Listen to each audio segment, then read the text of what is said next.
Hi everyone. Just going to wait for everyone to arrive. Some of you are live, and I thank you for turning up live in your busy schedule, getting ready for Christmas. And then some of you are on replay, so welcome to you too. This is my last live learn of 2025. Can't believe it. I did OD on live learns at one point this year. I was doing one every week, and in all fairness, full transparency, that was just a bit too much. So I've gone back to doing monthly live learns, and I've got a really exciting workshop that I'm doing in January. So I'm going to come on to that. So this is you, the founders, year-end reset, getting ready to win in 2026. Really exciting. I can't believe we're at the end of this year already. So we're going to close out 2025, look at your year. It's really important to look back, and many of you will have some successes. Some of you will have some of those things that didn't go quite right, but that's absolutely fine. That's what happens when you run a business. And the intention with this as well is also to be looking at sharpening the axe, smarter, not harder. And you don't necessarily have to build this massive team to have success in recruitment. So, with no further ado, we're going to go for an hour today. So, just wanted to say hello to everyone around the world. Not quite Japan, the Far East yet, but I've got coaches in Australia and America and UK and Europe. So, I just wanted to say hello to everyone, and for everyone that supported and followed me this year. So, if you don't know me already, I'm Helen Plumridge. I've been in your shoes. I started my recruitment business back in 2015 in my kids' toy room whilst they were crawling and toddling around. Uh, Built it over 8 or 9 years, secured private equity backing just after COVID. Went with Recruitment Entrepreneur, loads of other recruitment businesses in that portfolio as well. Built the team to about 7, so it wasn't massive, but we did reach 6-figure months, which was fantastic.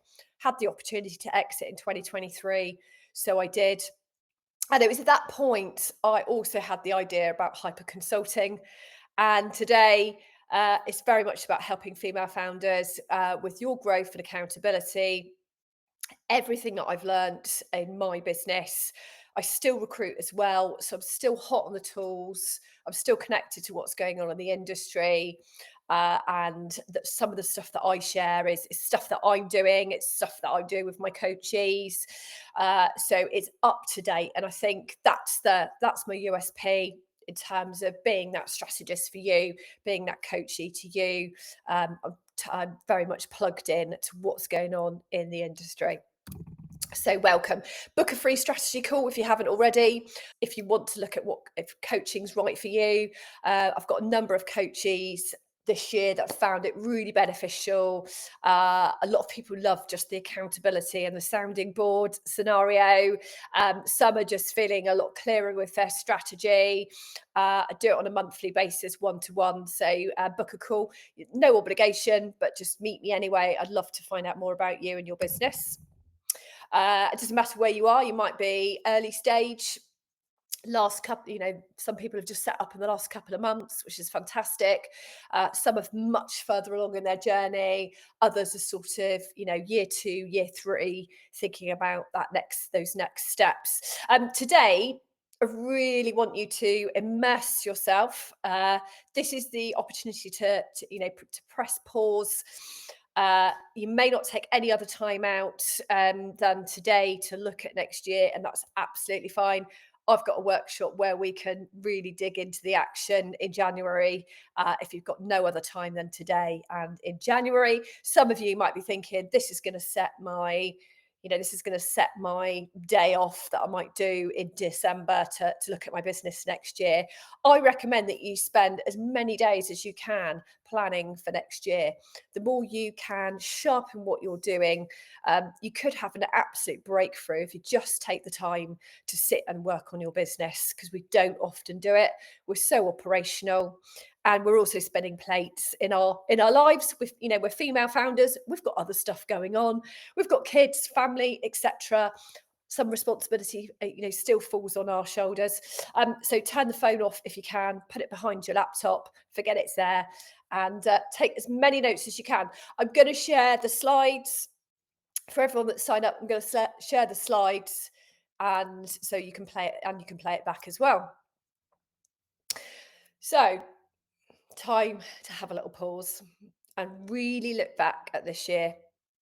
A lot of the time, 9 times out of 10, we can blame external factors for things that went wrong. A lot of the time, most of the time, it does fall on us. We're running our own business, and what shows up in your business is based on a lot of your decisions, your focus, your energy. It's not a bad thing if things have gone wrong this year. It means you can reflect and change it. A lot of you would have had really good years, or you're quite proud of what you've done this year, and this is also that opportunity to realize how far you've come, and to reflect on it, bottle it if you can, and build that momentum for 2026. So there might have been some bumps in the road. By my own admission, I'm quite happy to share it with you. I had a bump in the road this year. It was earlier in the year. I was resisting the whole HRT scenario, and I went into a really deep pit. And I found it hard with things like motivation, confidence. I had anxiety. I've never had anxiety before. So I had a really bumpy 2 or 3 month patch, literally patch. And yeah, I just reached out. I reached out to some friends, and I'm lucky to have a really, really supportive husband as well, who works in an all-female team. He's got a big hairdressing salon. Long story short, took the leap, and I haven't looked back. So there was my vulnerability to you. Some of you, that will echo with some of you, because some of you are lifers in recruitment like me. So yeah, whatever it is, have a look at it. This is your chance to reflect and move forward. Just wanted to check in with you before we go into this. Are you getting enough of all these things? I think sleep and exercise, no brainer. We all know the benefits of that. But are you getting enough daylight? This is a big realization for me this year. In the last couple of months, I've had to up my time outside, because you kind of get all warm inside and you look at your computer all day.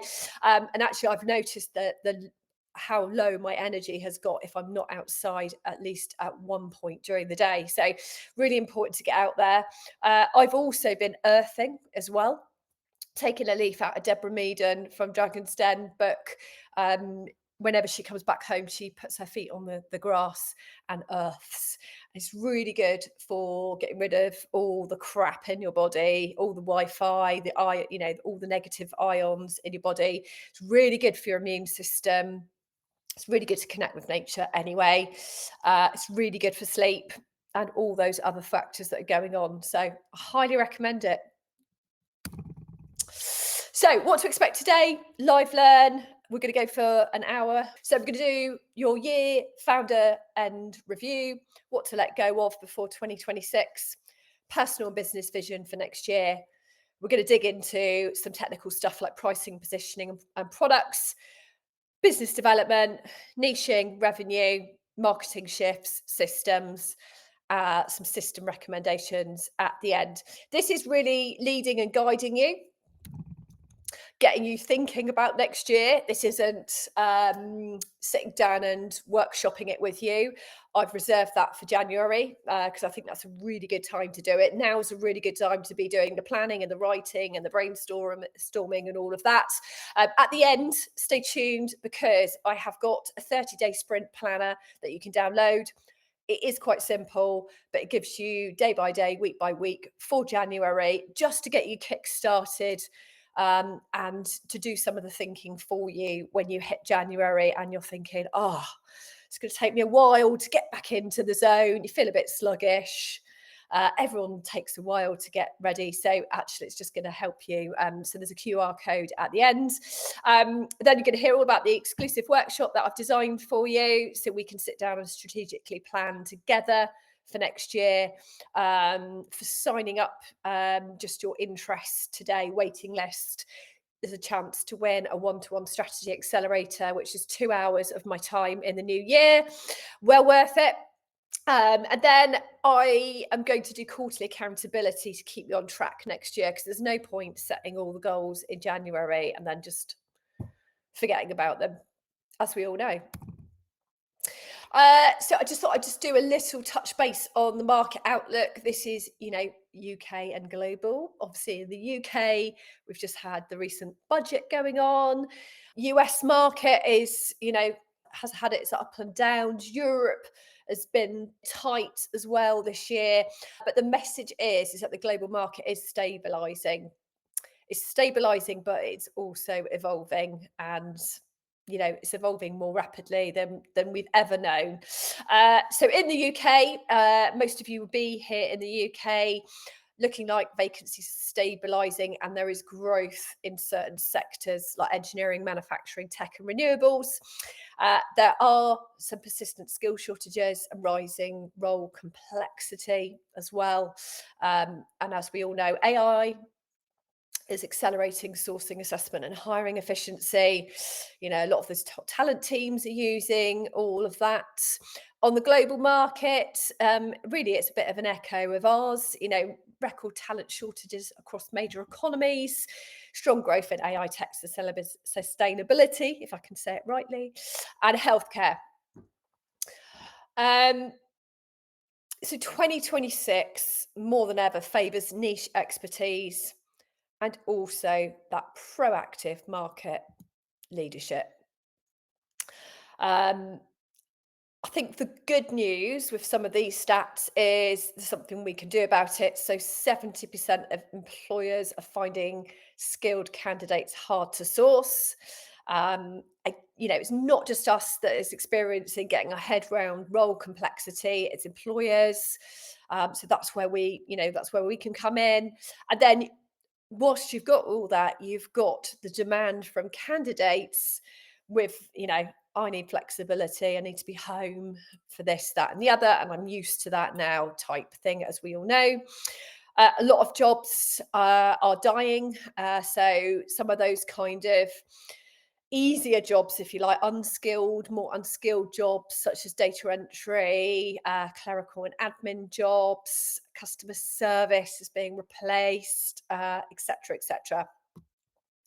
So some of those market factors are happening, and then the in-demand jobs in the next 10 years. If you look at this, a lot more technical, a lot more expertise required to get there, a lot of training needed as well. So there's an opportunity there, not just in terms of hiring, but in terms of training provision. So that was the snapshot. So it isn't a bad market. It's just a specialised, skill shorted, efficiency driven one.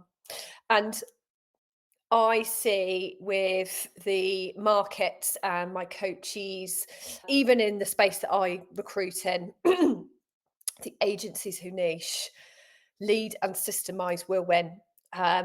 So that generalist approach only really works in a geography. You've got to look at where you stand apart from your competition and how you can become very much this go-to. Why is a company going to come to you aside from just relationship building? One thing to take away with you and look at for next year. Some of you have got it all sewn up, so fantastic. But you could still super niche in your niche as well. So let's get into it. I should have put a little slide that said introducing the mindset, but anyway. So just a bit of the review. As I said, we're going to just look at 2025. So things just to header up and write down on the sheets that you've got. What worked for you this year and why? Write down all the things that went really, really well. Big yourself up. If it's just you, big yourself up. Work out why those things worked. If you haven't done it already, do this work. What didn't work and what was within your control, what wasn't. That's where we learn. The places where it didn't work out very well. And what version have you led this year as well? Was it visionary or was it more survivor mode? And both were okay. If it's survivor mode, how can you turn that around for next year and really tackle it head on and make some changes in your business? So how do you want to show up differently next year?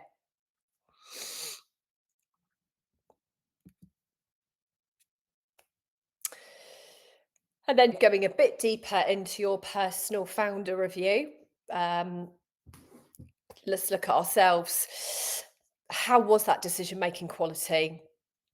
Was it impacted by some of the factors? How was your energy? A bit like me, did you take a dip at some point during the year and that naturally affected your business? How was that consistency and follow through? We're very good at starting things, we're very good at getting fired up at the start of the year and going, right, I'm going to crush business development this year.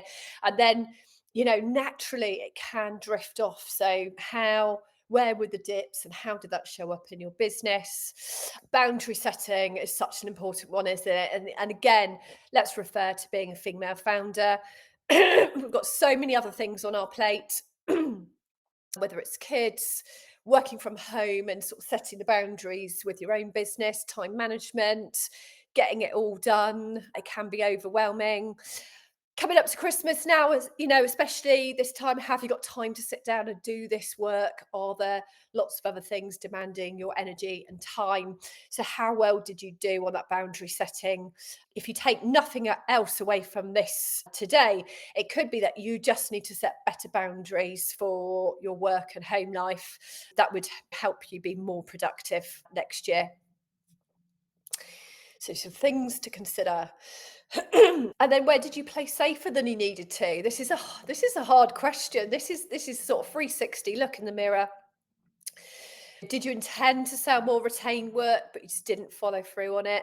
Or do you have a frosted view on how much you did do? When I'm working with coaches, it's so interesting, especially if you're working on your own, how little people reflect on the actual numbers. So when you break it down, all of your placements, you may think you did more retained work than you did, for example. It could actually only be 10% of your work. So, go through your numbers and have a look. Again, raising your prices. You may feel like you've raised your price or you wanted to, but you just didn't. You bottled out with certain clients. This is the time to have a review of that. And actually, it might be that next year, for all new clients, you stick to your guns on pricing because that's going to make a massive difference to your bottom line alone. Again, something to take away with you today. Even if you're charging 20%, and actually you should have been charging 25%, for example. We're not just talking about 15% here, going back up to 20. It could be that you are at that higher level and you should actually be charging more. Were you scared to niche and you just stayed in that broad zone? Again, I see so many founders that are just scared to take the leap on this because they're worried they'll lose out on certain business. We're going to come on to that in a minute. Did you have a BD plan, but you just didn't stick to it? Or did you just not have a plan at all? You just scattergun? Did you underestimate how much business development you actually did? I think this is a big one, and I see it all the time. When you dig in and you find out how many hours someone is spending on business development, you find out it's either very minimal, it's not even 1 hour a day type thing. In this marketplace, as we are at the moment, you do need to do more business development. And there's a number of activities you can do. It doesn't have to just be cold calling, it could be a whole blend of things that come under the BD banner. But if you're not doing 2, 3 hours a day, then your results speak for themselves. Teaching some of you to suck eggs on that, some of you are absolutely amazing on business development. So, the question to look at is could you have built more with a tighter focus? And probably the answer is yes. So you can't carry old behaviors into a new year and expect different results. So just let go of some of the stuff that you've been doing. Just go, no, I am going to be disciplined as hell next year. Okay. So whether it's you're being all things to all clients and you're just running around doing a lot of work for not a lot, you're doing contingent work and it's just a bun fight, and effectively you're not getting even sort of 50% of your vacancies filled because of it. You're discounting fees because you're fearful that you might lose a client. As we just discussed, you're avoiding niching. You might be doing a lot of planning, so you're procrastinating over taking action. I see that as well, um, across the board. Are you just doing everything yourself? Do you need some resourcing help? Do you need a VA? Um, you know, that you work out your hourly rate. Are you, is your hourly rate coming down really, really, really low because you're doing everything yourself? Hesitation on visibility. Again, we're all confident in this industry, aren't we? But actually, it's funny how just putting yourself on video and things like that, some people hate it. But you can be visible in other ways. You can still take pictures of yourself, or do a little sort of speed cam of you working. Visibility doesn't have to be your face.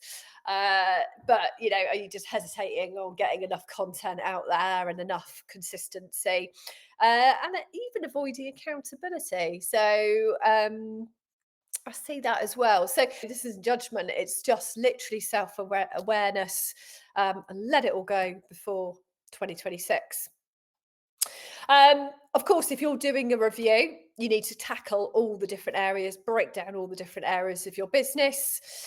We've touched on pricing. So again, do you need to just up your revenue? Because that one thing for next year could make a massive difference. It could be a difference of 5K a month.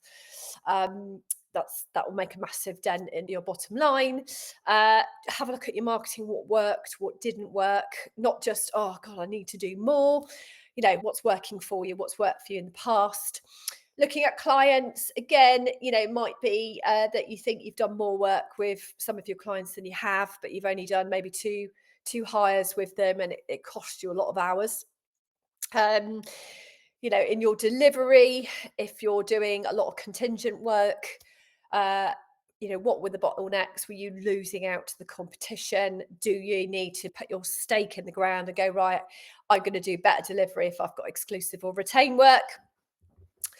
And then systems, good old systems. I think there's an overwhelm of systems, but some of them are draining your money and you're not getting enough value out of them. So have a good review of systems. You may be really lean, and it maybe you actually need to add something to what you're doing.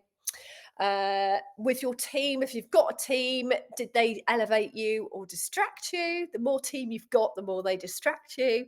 And did you turn up as a CEO or just a consultant? There's nothing wrong with just being a consultant, and you may be solo, so you are the consultant.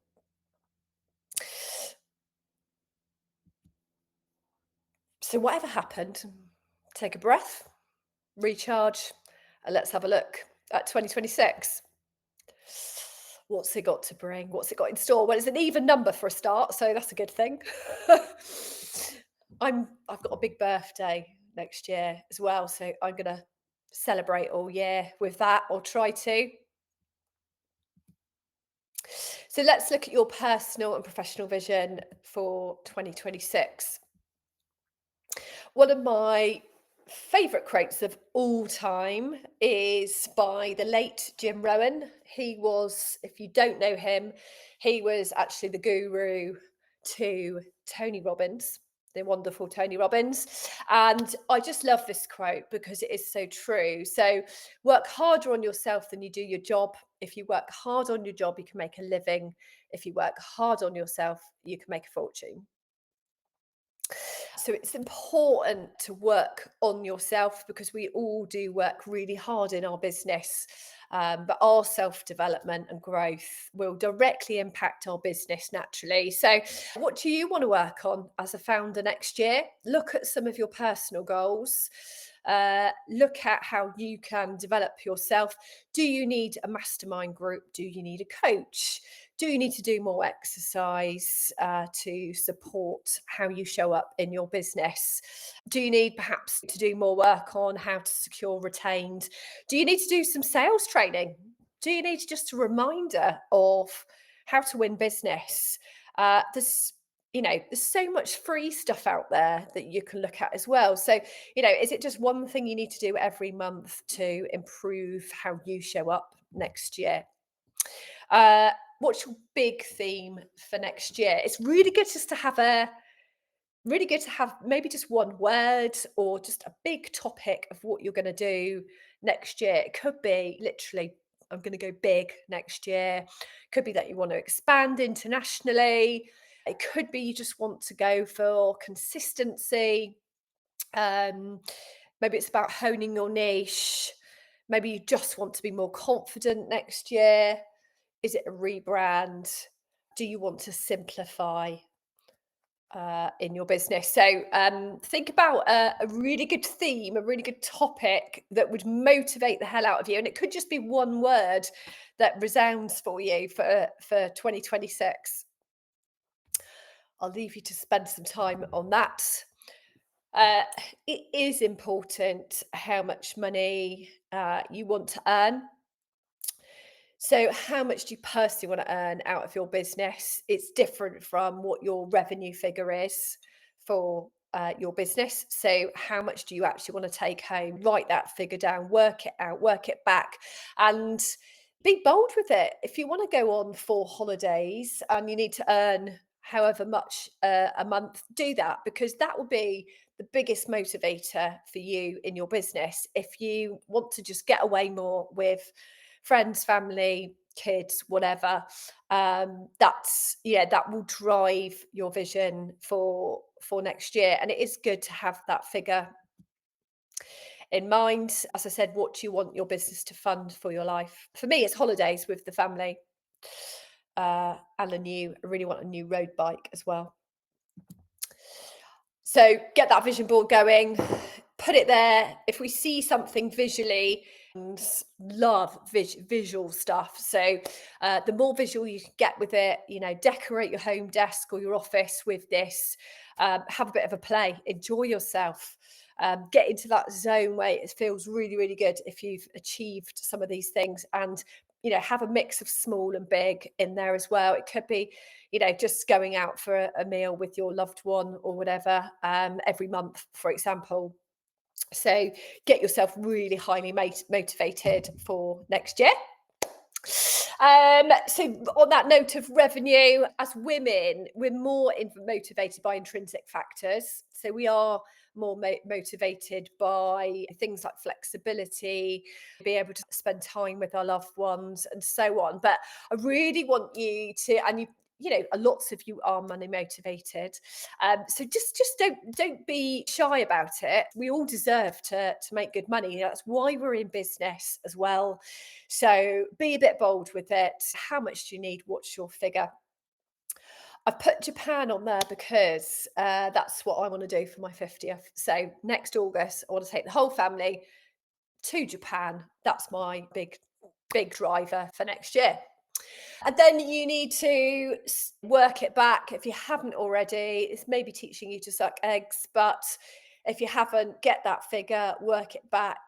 Obviously, what are your running costs? You've got your salary, what you want, your big figure, and then you want to look at the how you can work it back in your business. So number of placements, what your fill rate is. If some of you are 100% retained, so the number of positions you need to get on. Some of you have lesser retained work, or you might not have any retained work. So how many placements do you need to get on, or how many vacancies do you need to get on to make the number of placements to work it back? Average fee, work the numbers, and then how much BD activity you need to do to make that happen. The devil is in the detail, as they say. And then obviously, one of the key factors, or the main key factor for next year, is your business development strategy. So break that down, spend that time on your BD strategy. What's been your number one way of winning business to date? Everyone is different. Uh, I My number one way of winning business is actually marketing out really, really good candidates, NPCs. It doesn't work for other people. Some people disagree that work still works. Other people love just getting out and networking and meeting prospective clients. That's how they've always done it. Some people love picking up the phone. Others like to do campaigns on LinkedIn. Some people are just really shit hot on their marketing. So there's no one way of doing it, and I suggest that you just do it how you've always done it. The number one way of you winning business to date. Are you still using that consistently, or are you thinking, oh, I should be doing all this? Just simplify it and just go, right, that's how I win business. Let's take away that kind of scattergun. I need to do overwhelm to achieve business. And that is what's happened to a lot of recruitment businesses and businesses in general. So many things you could be doing in your business.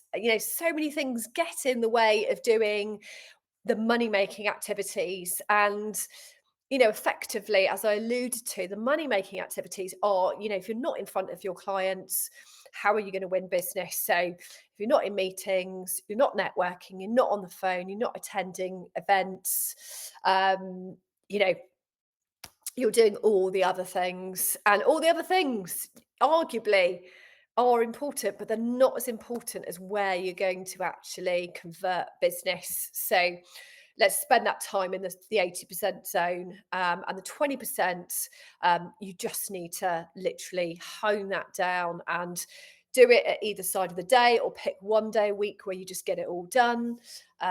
Let's spend the time where you're going to make the most money and conversions. So if you don't already have a strategic BD plan for Q1, now's the time to do it. I would say do it, well, I always recommend doing it in quarters. Yes, you can look at the whole of next year and your revenue targets, but break it down into measurable, meaningful chunks. What are you going to do in Q1? Do it week by week. What are you going to do? Do you even know your ideal client? I do this work with all of my coaches. Who's your ideal client? Do you have a top 100 hit list that you're targeting? Do you then have a week by week plan of how you're going to start converting those clients? If you don't, you've got time to do it in December. Do that 80-20 analysis. Who is worth pursuing? If you've got a real mishmash of clients, now's the time to look at the clients that are really going to deliver for you and you enjoy working with. You want more of those same types of clients. Where are they? Where do you need to fish effectively? A good thing to do, again, I'm doing this with a couple of my coaches, is just do a database detox. Get rid of the clutter. If you're holding on to a load of companies that you just haven't even touched, just get rid, and just give your database a really good clear out, or get someone a work experience.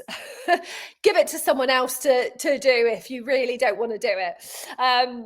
You want to get in front of all your clients now to diagnose their 2026 needs. Book those meetings in. We're already in December, so whether or not you're going to get time in front of them now, but you could take them out for lunch, take them out for a coffee, take them out for a Christmas drink. If not, get them booked in for January. Really want to get in front of you. Really want to find out what your challenges are for 2026. It's a tough market, etc. What can I help you with? So again, if you haven't done this exercise in getting in front of your clients, you may have just started, so you may only have a very small handful of clients, or maybe only one client. So go through all your warm contact list, go through all your warm network. Who can you set some meetings up in January with? There's always something you can do.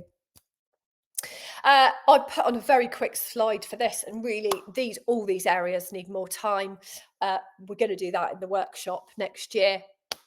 So, but all of these are a mini campaign, a mini project, and spend some time in all of these 4 areas for next week. We've talked about pricing. It's a no-brainer to get those prices back up, negotiate with your clients, build out the reason why you want to up those prices back up to where they are. If you've got new clients, just build out that pitch really, really well as to what they're paying for when they're working with you. Uh, this may be time to tighten your niche. I'm going to come on to that in a minute.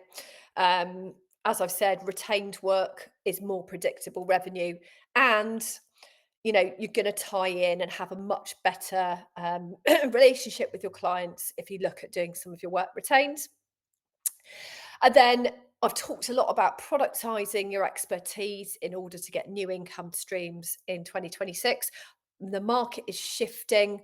There are other things that you can sell in to your clients in terms of services and products that you might be doing for free, or you can build out what you're doing already and just turn it into something that's in your offering. So I'm just going to come on to that. Niching. So do you need to go deeper? Which clients have candidate shortages? Which niches are talent tight and more profitable? Where do you have an unfair advantage? Possibly. What can you do to become that go-to expert? Are you just too broad to be memorable? Again, we've touched on this throughout the whole presentation, but again, time to really look at this. I'm going to skip that one because I don't know why that's there. I'm going to come to productizing. So I did a whole live learn on productizing, but if you really want to leverage your expertise, added value, trusted insights, become this trusted partner to your client, or perhaps you are already, but you just want to add some income streams, there's loads of stuff you can do to add alongside the recruitment that you're doing. So things like interview workshops, perhaps you've got a growing client and they've got some heads of that are just not fit for purpose. They just need more help with interview. They're quite green in terms of their leadership. So you could come in and do some interview workshops in-house for those companies. Perhaps they need help with defining their EVP. They're just not very good at where their presence is in the market. You could do a review, charge out your services by the hour, or do a package. You could help with onboarding support. I've got a coachee that she's putting together a productization of onboarding support for her clients.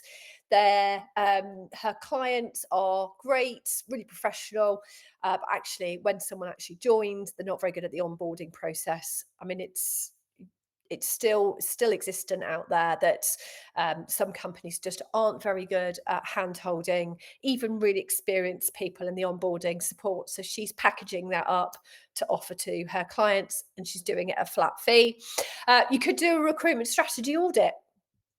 Review how their recruitment processes are and strategies for greater impact in the market. What's their time to hire, things like that. You could do some market benchmarking. You could do multi-hire recruitment. I think this is a great one for companies that are really growing. They don't want to spend lots of money. You could get all of the chunk of the positions by offering a monthly retainer and lower fees overall. So you just tie them in for the whole year. And then things like psychometric profiling, talent mapping, loads of other stuff that you could do that you could put either a flat fee or hourly rate on. It's really worth doing. One of my coachees is offering 3 different services. So she's packaged up 3 gradings of her services. So silver, gold and platinum. She's putting, a package on that. I think she's doing a flat fee retainer, and then she is adding fees on top. So you could do that. I've got another coachee that's a compliance specialist, and they are doing top tier recommendations within their space, which is giving them recurring revenue every month. So they give industry info and recommendations and detailed insights to their clients. And then they also do talent mapping as a service. So you don't have to do the full hire of a headhunting assignment. You could just do all the research and competitor insight and package that up in a talent mapping exercise. So again, really good suggestion. So that was the products, that was niching, pricing, all of that. Coming on to marketing, I mean, it's a massive topic. So I just thought I would just pull out what the top recruitment and search firms are prioritising for 2026 to share with you. So some of these won't come as a surprise to you. So number one, leading with insight. So very much sharing trends, intelligence, thought leadership, not just vacancy job boards or job advertising. Doing consistent founder videos. I know some of you will cringe at the videos, but it does build authority doing short videos. They are doing client-focused events. There's going to be one in here that you really want to do that really sings to your strengths. Some are doing building talent communities. I have actually, again, I've got coaches that are very much talent shortage heavy. So they are building candidate, or we're building candidate communities to keep them engaged, regular newsletters, automation for booking into their diaries, that type of thing. So that's a really great one to do. And then high value lead magnets, that is just a guide for your clients they can download and it's relevant to their business. And then the always on email nurture, doing automation in the background just to keep front of mind for the whole year. So stuff that you can just have sitting in the background, which is tailored to your client base or candidate base. And if you're going to be anything in 2026 with your marketing, just be consistent. Maybe you need to just get a VA or some support in-house to help you be consistent in your marketing. So if you've got a team, do you even need to hire even more people, or do you want to stay lean? If you're thinking about growing because you're feeling lonely, is that a good reason to grow? You just want to make some choices there on, who is driving the revenue in the business. Some founders want to take a step away and have other people driving their revenue for them. Is that a good decision? I think it really depends. When I was part of the investment group, they were adamant that the founder is the lead revenue generator. So one to really think about if you're thinking about that.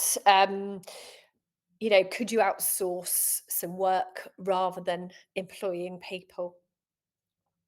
And your team should really free you up, not drain you. So have a look at that. Not many of you have got teams. There's only a handful. Some systems and tools that are going to could save you hours. I'm using all three of these systems in my recruitment business. I found they're all really, really good. But there's so many things out there that you could use. Hunter is really good. There's a hunter.io free version, and you can get email addresses for free. You can categorize business lists, you can track vacancies, and you can track signals from your top hit list as well. So you get an email every day for free just saying this company is hiring, for example, which is really useful because you're just getting leads into your inbox for free. Jobbing Cloud, the free version, you can bulk connect with companies on LinkedIn, so you can download your LinkedIn connections. And then I've been using Lead Delta, which is really, really good for categorizing your LinkedIn contacts and then commenting on there. It's really hard to kind of go, oh, how do I keep on top of all my contacts in or my specific client targets in LinkedIn? So it's really good for that. So have a look at those systems. Some of you have got the systems down. Some of you have got other things like Apollo that work really, really well. Oh, so that's So that is a recap. So we had a bit of founder research. We've done pricing and positioning, looked at products and retained solutions, all of the things you need to have a look at for next year. These are just your headers for then just going deeper into each area of your business. So I hope that reflections really, really helped you. To have a look at what your 3 takeaways are from today. Hopefully, you've got many more than 3. But if you're going to take anything away, what you're going to take away from today. And then, if you want to impact 2026 with some serious action, so this is getting your sort of thinking going. I've got the 30-day sprint plan just for ease for January, just to get you into some consistency every day. It's one actionable task per day, and then just some strategic actions you can do just to get into some really good habits for 2026. So just some examples there. So one day is set your 2026 revenue and personal income goals, send 10 personalized new year client messages. So you've got something, you get the picture, something different for every day. Download it here. It's quite a simple document that sits in Google that I've done for you. It's got the full list of what you can do every single day, and then you can basically fill in each day. Something really easy. And then if you really want to kickstart and, everything can sit in strategy and a lovely plan and looks beautiful, and you spend so much time, if you want to actually get down and do this, take this action and be kept accountable as well. This is my workshop. You can just scan the QR code and join the waiting list, and then it won't be long before I actually launch it and you can book in. It's the 20th of January. We're doing 3 hours, no, 2 hours on Zoom, and it'll be a great peer group as well. So it'll be other female recruitment founders, and we're going to get really, really clear on 2026 together. Planning to win effectively. So I would love you to join me for that day. It'll be really positive, really upbeat. And then I'm going to set quarterly reviews to keep you accountable as well. So if you get yourself on the waiting list, as I said, we're going to do all your goals and priorities for 2026, get really clear on your revenue targets, some practical strategies, great peer group, grab a coffee, that type of thing. So scan the QR code and you've got a chance to win a one-to-one strategy accelerator with me if you join the waiting list in December to win now. And really, the fact is success doesn't just come from what we do occasionally, it comes from what you do consistently. And that is the key to success for your year 2026, is being consistent in everything you're doing. And that's what I see time and time again with coachees, is that it's that kind of yo-yo, or you've kind of just lost track completely. So if I can give anything back to you as a community, it's to keep you accountable, keep you consistent so you can win, and just do better than you ever done before. So I hope that's really helped. If you have not joined the Facebook group, some of you hate Facebook, fine, you can join the Facebook hub if you scan that QR code. All of the live learns, all of the content is in there. If you don't want to miss anything, just scan the middle one, which is my mailing list, and that's just got everything you need to know, week in, week out, monthly life learns, and more about the workshop. And then if you want to take it a step forward and you really feel like you need something else in your business or someone else, that's me.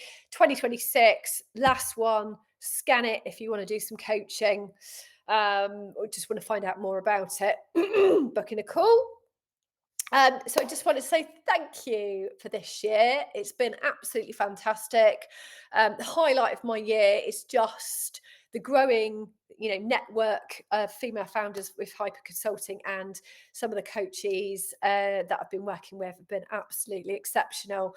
And wherever you are in the world, this is a growing community. So I really want to thank you for showing up to some of my live lands and following me on my mailing list. So there's nothing more to say except for Merry Christmas. You've earned it. Wishing you all an absolutely fantastic Christmas. Uh, take this time to review the year, really enjoy yourself, kick back, switch it all off, and then join me again in 2026. Thanks for listening today.